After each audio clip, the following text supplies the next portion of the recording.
Hello दोस्तों, मैं हूं अनुराग सिंह और हम लोग देख रहे हैं M2 के वीडियो लेक्चर्स। पिछले वीडियो लेक्चर में हमने देखा था केस नंबर 3 हमारा जो था वो केस क्या कह रहा था कि जब हमारा Q equals to E to the power, जब हमारा Q equals to X to the power m है और m वहां पे क्या था, हमारा कोई होल नंबर। अगर उस कंडीशन में हम कैसे पर्टिकुलर इंटीग्रल निकालते हैं हमने वहां पे देखा था। इस वीडियो लेक्चर में हम आगे के कुछ केसेस देखेंगे पहले, उसके बाद हम कुछ क्वेश्चन डिस्कस करेंगे ताकि आपका जो केस पे डाउट है वो आपका क्लियर हो जाएगा और भी अच्छे से। जो हमारा केस नंबर 4 है, ये केस नंबर 4 हम देखेंगे कि जब हमारे पास Q equals to E to the power A X into V हो। क्या हो? Q equals to E to the power A X into V हो। यहाँ पे जो v होगा वो क्या होगा, हमारा फंक्शन ऑफ x होगा। क्या होगा कि कोई भी x का फंक्शन होगा v यहाँ। उस कंडीशन में हम पर्टिकुलर इंटीग्रल कैसे निकालते हैं वो हम देखते हैं। उस कंडीशन में पहले हम क्या करते हैं, 1/f(d) करते हैं, इंटू में क्या करते हैं e to the power ax into v करते हैं।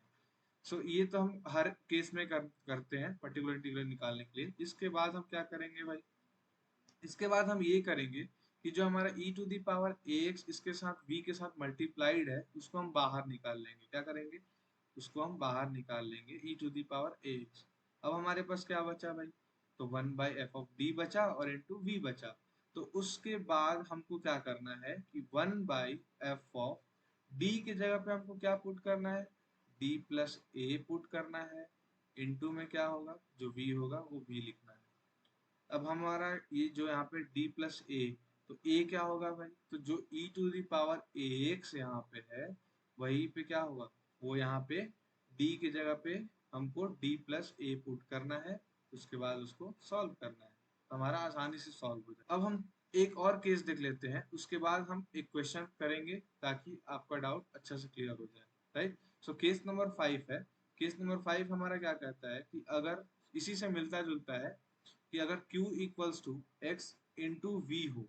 यहाँ पे क्या था, e to the power A X into V था, और ये केस में क्या है कि Q इक्वल्स टू एक्स जो है उसके साथ मल्टीप्लाइड है v, और v क्या होगा, हमारा फंक्शन ऑफ x होगा। सबसे पहले हम क्या करते हैं, पर्टिकुलर इंटीग्रल निकालने के लिए इस कंडीशन में पर्टिकुलर इंटीग्रल क्या करेंगे, तो 1/f(d) कर दिया भाई, इंटू क्या कर दिया एक्स भी, यानी Q का जो वैल्यू होता है वो हम Q लिख देते हैं। ओके, इसके बाद हम क्या करेंगे, इसका पर्टिकुलर इंटीग्रल निकालने के लिए तो पहले हम x को बाहर निकाल लें, फिर हम क्या कर लें 1/f(d), पहले हमने x को बाहर निकाल लिया, फिर क्या किया 1/f(d) कर दिया, इंटू में मल्टीप्लाई v कर दिया। अब यहाँ पे क्या हो जाएगा, माइनस करेंगे हम f(d) जो है उसको एक बार डिफ्रेंशिएट कर देंगे, f' डिवाइडेड बाई में हम क्या करेंगे, जो हमारा f(d) होगा उसका हम स्क्वायर कर देंगे और इनटू में v हो जाएगा। राइट, इस कंडीशन में हम पर्टिकुलर इंटीग्रल ऐसे निकालें। ओके, तो जो हमारा केस 4 था e to the power ax into X, उस कंडीशन का एक हम क्वेश्चन सॉल्व करते हैं अभी। तो हम देखते हैं कि उसको हम कैसे पर्टिकुलर इंटीग्रल उसका हम निकालेंगे। हमारा क्वेश्चन क्या है, क्वेश्चन है हमारे पास। ये हमारा क्वेश्चन जो है एक और फॉर्मेट से आ सकता है। वो फॉर्मेट क्या होगा भाई, मैं ये क्यों बता रहा हूँ, ताकि जो जब हमारा आरजीबी में क्वेश्चन आता है तो वो इस फॉर्मेट में भी आ सकता है और इस फॉर्मेट में भी आ सकता है। राइट, तो उसको देखकर आप कंफ्यूज ना हो कि हमारा ये क्या दे दिया। इसको सॉल्व करते हैं। तो इसका जब हम कॉम्प्लीमेंट्री फंक्शन निकालना है, तो अब मेरे को जहां तक लगता है कि आप लोग कॉम्प्लीमेंट्री फंक्शन अब डायरेक्ट देख के ही बता सकते हो। तो जब हम कॉम्प्लीमेंट्री फंक्शन निकालेंगे तो इसका कॉम्प्लीमेंट्री फंक्शन क्या हो जाएगा, इसका जो कॉम्प्लीमेंट्री फंक्शन होगा ये क्या होगा भाई, चलो पुट कर ही लेते हैं। Put d equals to m और f ऑफ m को हम क्या करते हैं, जीरो करते हैं। तो जब हम इसको d करेंगे हमारा क्या होगा, m square plus 1 equals to zero कर दो भाई। तो जीरो करोगे तो भैया यहाँ से m की वैल्यू क्या आएगी, 0 प्लस माइनस 1 आयोटा आएगी। तो उस कंडीशन में जो हमारा सी एफ होगा वो क्या होगा भैया, उस कंडीशन में जो हमारा सी एफ होगा वो होगा e⁻0x c1 cos of 1x, मतलब cos of beta x, beta क्या है 1 है, प्लस में c2 sine of beta X, beta की वैल्यू 1 तो साइन एक्स लिख दिया हमने। तो ये हमारा हो गया कॉम्प्लीमेंट्री फंक्शन। यहाँ तक किसी को दिक्कत? तब हम यहाँ निकालते हैं, मेन हमारा मुद्दा क्या है, पी आई निकालना। सो पी आई निकालने के लिए हम फर्स्ट ऑफ ऑल क्या करते हैं भाई, 1/f(d) करते हैं, इनटू में क्यू लिख, तो 1/f(d) लिखा हमने, तो 1/f(d), f(d) क्या है भैया, d² प्लस 1 है, और इनटू में क्या है, e⁻2x इंटू साइन एक्स। सो इस कंडीशन में हमको क्या करना है, इसका पर्टिकुलर इंटीग्रल निकालना है। तो पर्टिकुलर इंटीग्रल निकालने के लिए हम क्या करेंगे, ये क्वेश्चन में e⁻−2x है, उससे कोई दिक्कत नहीं है, ठीक है। सो हम क्या करते हैं, जो e⁻ में होता है उसको हम पहले बाहर निकाल लेते हैं भैया। तो सबसे पहले हमने इसको बाहर निकाल लिया। अब हम क्या करते हैं, 1/f(d), तो मैंने क्या बताया था, कि जब हम e⁻ax हमने बाहर निकाल लिया, तो अब हमको d की जगह पे क्या पुट करना है, d प्लस a। यहाँ पे a की वैल्यू क्या है भैया, -2 है, तो d की जगह पे हमको क्या पुट करना है, d -2 का होल स्क्वायर प्लस में 1 होगा, और यहाँ पे क्या हो जाए, साइन एक्स। अब हमको क्या करना है, देख लो भैया, e⁻−2x इंटू, तो ये बन गया हमारा 1/d² - 4d प्लस 5, इसको जब तोड़ लोगे तो ये बन जाएगा, ओके। सो ये हो गया साइन एक्स। अब क्या करना है, अब हमारा जो कंडीशन होता है, ये कंडीशन बन गया, ये हमारा क्या बन गया, एक केस बन गया कि जब साइन ए एक्स होता है और कॉस ए एक्स होता है, तो हम क्या करते हैं, d² की जगह पे हम -a² पुट करते हैं, और यहाँ पे a अब क्या हो जाएगा, 1 हो जाएगा। तो इस कंडीशन में अब इसको लेके सॉल्व कर लो, e⁻−2x का 2x ही रहेगा, और इसमें हम कंडीशन लगा दिए, तो 1/d² की जगह पे -a² रखना है, यानी -1 का स्क्वायर -4d का 4d ही रहेगा, और यहाँ पे हो जाएगा 5, और ये हो जाएगा साइन एक्स। तो आगे बढ़े, तो e⁻−2x इंटू में इसको जरा सॉल्व करेंगे तो क्या आएगा, 1/4 - 4d इंटू साइन एक्स। अब भैया इसको जरा सॉल्व करोगे तो क्या आएगा, e⁻−2x इंटू में, अब माइनस, अगर हम यहाँ पे 4 को बाहर निकाल दें, कॉमन कर दें, तो ये क्या आ जाएगा, 1/1 - d आ गया, और इनटू में साइन एक्स आया, अब इसके बाद हम क्या करेंगे भैया, साइन एक्स तो आ गया, e⁻−2x, इसको हम ऐसे ही रहने दें एज इट इज, बाई 4 है, इनटू में अब क्या करते हैं, सॉल्व करने के लिए क्या होगा, 1 प्लस डी यहाँ पे कर दो, और नीचे में कर सकते हैं क्या, 1² - d² कर सकते हैं, फिर से हमने कर दिया, जो साइन एक्स बचा यहाँ पे उसको हमने क्या किया, फिर से कर दिया। तो एज इट इज हम इसको क्या लिख सकते हैं, पहले तो हम क्या कर सकते, 1² - d² अगर कर देंगे, तो ऊपर में हमने एक बार क्या किया, मल्टीप्लाई कर दिया, ताकि ये बैलेंस हो जाए। इसको अगर काटोगे तो ये क्या होगा, वही बचेगा, ये सेम बचेगा हमारे पास। आगे फर्दर जो होगा, सो भैया आगे देखो, e⁻−2x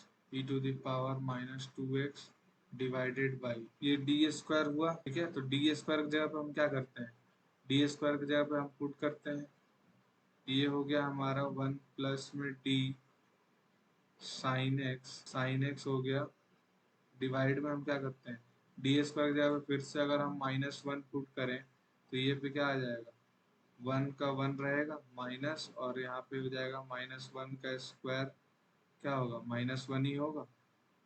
सो इसको अगर हम सॉल्व करें तो हमारे पास आएगा e⁻−2x, यहाँ पे 4 था, डिवाइडेड बाई यहाँ 4 है, और यहाँ पे 1 प्लस 1 अगर हो जाएगा तो 2 होगा, तो 4 इंटू टू करते डायरेक्ट, यहाँ पे 8 और इसको हमने क्या कर दिया, मल्टीप्लाई अगर कर दो तो ये हो जाएगा sign x plus D into में साइन एक्स। और डी का मतलब क्या होता है भैया, डी का जो मतलब होता है वो होता है एक बार इसको डिफ्रेंशिएट करना। सो एक बार डिफ्रेंशिएट कर दो, e to the power minus 2x/8 और यहाँ पे हो जाएगा साइन एक्स प्लस में, और एक बार साइन एक्स को अगर डिफ्रेंशिएट करेंगे तो ये हो जाएगा हमारा कॉस एक्स और ये हमारा हो गया पी आई। अगर हमको लिखना हो कंप्लीट सॉल्यूशन तो क्या लिख देंगे हम, सी ए प्लस पी आई, और हमारा जो सी एफ है वो क्या है, c one cos of x plus c two sine of x, और यहाँ पे हमारा जो है वो पी आई क्या निकला, e to the power minus 2x/8 multiply में sine x plus cos x, ये हमारा हो गया। सो आप इसको पहले एक बार अपने से बनाना, सॉल्व कर, और फिर अगर समझ में ना आए तो आप मेरे को नीचे कमेंट बॉक्स में कमेंट कर। ये आप यहाँ तक किसी को डाउट नहीं आना चाहिए। अब हम क्या देखते हैं, एक क्वेश्चन और देख लेते हैं जो हमारा केस नंबर 5 है, उस पे हम एक क्वेश्चन देख लेते हैं। सो ये हमारा जो है वो केस नंबर 5 है, और केस नंबर 5 का हम एक क्वेश्चन इसको यहीं पे देख लेते हैं। तो कुछ प्रॉब्लम्स के कारण जो व्हाइट बोर्ड है वो सही से वर्क नहीं कर रहा है, तो हम लोग इसको यहीं पे देख लेते हैं। तो जो हमारा d square y by d x square minus 2 dy/dx plus y equals to x sine x, right. So उस कंडीशन में ये हमारा जो एक इम्पॉर्टेंट क्वेश्चन भी है जो यूनिवर्सिटी में आ चुका है। तो जो पहले हम क्या करेंगे, कॉम्प्लीमेंट्री फंक्शन निकालते हैं। तो कॉम्प्लीमेंट्री फंक्शन निकालने के लिए क्या करते हैं कि d/dx को हम d पुट करते हैं, मैंने पहले ही बता चुका है। और तो उस कंडीशन में जब d पुट करेंगे तो हम क्या लिख सकते हैं इसको, D square minus 2d plus 1 लिख सकते हैं। और सब में से जब y कॉमन निकाल लेंगे इक्वल्स में क्या करेंगे x इंटू साइन एक्स।